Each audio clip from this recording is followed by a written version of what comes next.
Assalamualaikum warahmatullahi wabarakatuh. Mulai kali ini kita akan kuliner ke bakso mie ayam Mbah Mo.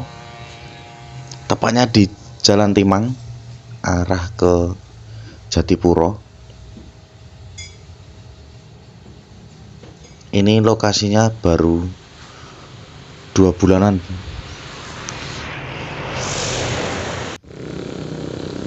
Selain mie ayam ada nasi goreng, mie goreng, dan mie godok. Tapi jualannya sore ya lur. Ini menunya lur, jelas-jelas terpampang.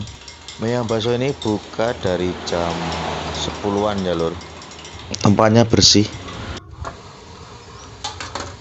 Kita coba mie ayam baksonya yang di sini dengan harga 10.000 per porsinya.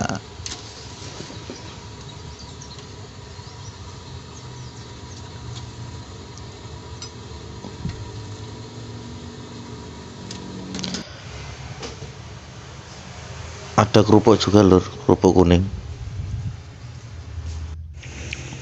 Jangan lupa datang ya lur ke mie ayam bakso Mbah Mo di Jalan Timang. Kalau dari Wonogiri kota setelah jembatan Timang.